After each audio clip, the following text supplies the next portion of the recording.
Hi friends, welcome to our channel చిన్నారి ఖ్యాతి ముచ్చట్లు. ముందుగా అందరికీ శుభోదయం. ఈరోజు నేను పిల్లల లంచ్ బాక్స్ కోసం ఫస్ట్ రైస్ అయితే పెట్టుకున్నాను. ఈరోజు ఇడ్లీ అండ్ పల్లి చట్నీ చేస్తున్నాను. సో అందుకని మనకు ఒక ప్యాన్లోకి పల్లీలు తీసుకొని వేయించుకుంటున్నాను. పల్లీలు వేయించుకొని వాటిని పొట్టు తీసుకొని జార్లోకి పెట్టేసుకున్నాను. ఇందులో కొంచెం సాల్ట్, కొంచెం జీలకర్ర వేయాలి. తర్వాత ఒక ప్యాన్ పెట్టుకొని దాంట్లో ఆయిల్ వేసి, ఆయిల్లో ఎక్కువ ఏం అవసరం లేదండి, ఓన్లీ జీలకర్ర పచ్చిమిర్చి వేస్తే చాలు. కొంతమందికి వెల్లిపాయ ఇంట్రెస్ట్ ఉంటుంది, అది వేసుకోవచ్చు. పచ్చిమిర్చిని మంచిగా వేగనివ్వాలండి. వేగిన తర్వాత ఇది మిక్సీ జార్లోకి తీసుకోవాలి. తీసుకొని మధ్య మధ్యలో కొద్దిగా వాటర్ పోసుకొని గ్రైండ్ చేసుకోవాలి. స్మూత్ పేస్ట్గా చేసుకోవాలి. ఎవరికైతే ఇంట్రెస్ట్ ఉందో వాళ్ళు గట్టిగా ఉంచుకోవచ్చు, లేదంటే పలచగానే చేసుకోవచ్చు. దీంట్లోకి పోపు పెట్టేసుకుందాం. పోపు కూడా ఎక్కువేం అవసరం లేదండి. ఆయిల్, జీలకర్ర, ఆవాలు అండ్ ఎండుమిర్చి వేసి పోపు పెట్టేస్తే సరిపోతుంది. సో మనకు పల్లి చట్నీ అనేది రెడీ అయిపోయింది. దీన్ని సైడ్కి పెట్టేసుకుందాము. ఆల్రెడీ ఇడ్లీ పిండి రెడీ చేసి పెట్టుకున్నాను అండి. మినపప్పు అండ్ ఇడ్లీ రవ్వతోని నానబెట్టుకొని ఇడ్లీ పిండి రెడీ చేసి పెట్టుకున్నాను. ఇంకా మనం ఇడ్లీ పాత్రలో ఆయిల్ అప్లై చేసి ఇడ్లీ పిండిని వేసేసుకుంటే సరిపోతుంది. పిల్లలకి 2 ప్లేట్స్లో పెట్టుకున్నాను. అండ్ సాల్ట్ లేకుండా ఉన్న పిండిని పోలో కోసం ఒక ప్లేట్లో పెట్టేశాను. విజిల్ వస్తే ఓకే అండి. విజిల్ రాకపోయినా ఎగ్జాక్ట్ 10 మినిట్స్లో ఆఫ్ చేస్తే సరిపోతుంది. ఇడ్లీ చాలా ఫ్లఫీగా వస్తుంది. సో ఇడ్లీ రెడీ అయిపోయింది. నేను పిల్లలకు ప్లేట్లో పెట్టించేసి నేను ఇంకా మనకి కర్రీ ఒకటి బ్యాలెన్స్ ఉండిపోయింది, కర్రీ చేసుకోవాలి.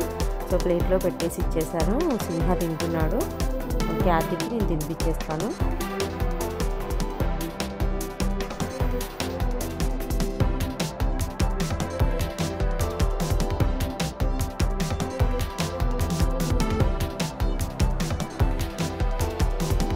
నేను చేసే పనినంతా ప్లాన్గా చేసుకున్నాను, బట్ వీలుని బట్టి చేసుకుంటూ ఉంటాను. సో నాకు ఇప్పుడు ఖాళీ దొరికింది కాబట్టి మా సార్ కోసం నేను ఫిల్టర్ కాఫీ కోసం రెడీ చేసుకుంటున్నాను. మామూలు కాఫీ అయితే జస్ట్ డైరెక్ట్ కలిపి ఇవ్వచ్చండి, బట్ ఫిల్టర్ కాఫీ ఇవ్వడం వల్ల మనకు ఒక 10 మినిట్స్ టైం పడుతుంది. అందుకని నేను ఫిల్టర్ కాఫీ బౌల్లోకి coffee powder 1/2 spoon coffee powder తీసుకొని హీట్ వాటర్ వేసి పక్కకు పెట్టేస్తాను. ఆఫ్టర్ 10 మినిట్స్ మనకి కాఫీ అంతా కూడా కిందికి డ్రైన్ అవుతుంది లిక్విడ్ లాగా. ఆ లోపు ఒక చిన్న బౌల్లో పాలు, షుగర్ వేసుకొని పొయ్యి మీద పెట్టాలి. ఇక్కడ మనం బాగా వేడి చేయాలి. చేయడం వల్ల ఏంటంటే షుగర్ అన్నది కరిగిపోతుంది. ఇప్పుడు డైరెక్ట్ మనం కాఫీ బౌల్లో పైన క్యాప్ తీసేసి దాంట్లో మిక్స్ చేసుకుంటే సరిపోతుంది.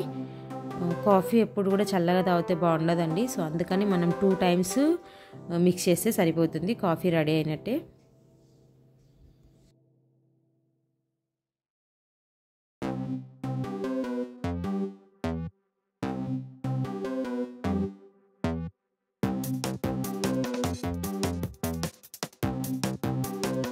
నెక్స్ట్ ఇంకా పిల్లల లంచ్ బాక్స్ కోసం క్యారెట్ కర్రీ. క్యారెట్స్ అన్ని రెడీగా కట్ చేసి పెట్టుకున్న తర్వాత ప్యాన్ పెట్టుకొని ఆయిల్ వేసుకోవాలి. దీంట్లో జీలకర్ర, ఆవాలు, మనం రెగ్యులర్గా వేసుకునే పోపు దినుసులు వేసుకుంటే చాలు. తర్వాత ఒక పచ్చిమిర్చి, ఆనియన్స్, వెల్లుల్లిపాయ మనకి ఇష్టం ఉంటే వేసుకోవచ్చు, లేకపోతే లేదు. ఇవన్నీ వేసి ఇవి వేగగానే క్యారెట్ ముక్కలు వేసేసి మూత పెట్టేసేయాలి. ఎందుకంటే మనకి క్యారెట్ ఉడకడానికి టైం పడుతుంది. సో ఆలోపు మనం వేరే వర్క్ చేసుకుంటే ఈలోపు ఉడికిపోతుంది.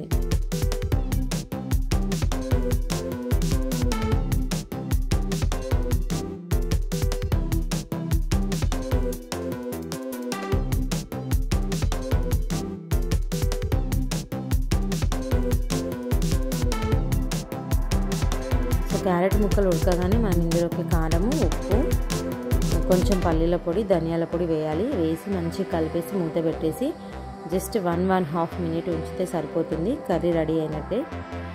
దీన్ని తీసుకొని ఆల్రెడీ మనం రైస్ చల్లారబెట్టుకుంటాము. ఎందుకంటే పిల్లల కోసం నేను ఇంతకుముందే చెప్పాను కదా, మనం రైస్ని చల్లారబెట్టి పెడితే అందులో వాటర్ తేమంతా కూడా ఇప్పుడే వెళ్ళిపోతుంది.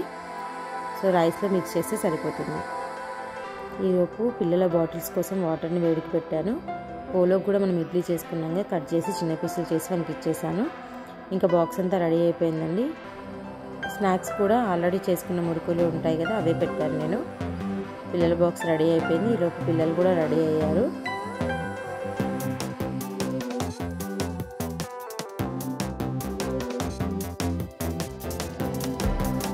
బాయ్ నాన్న.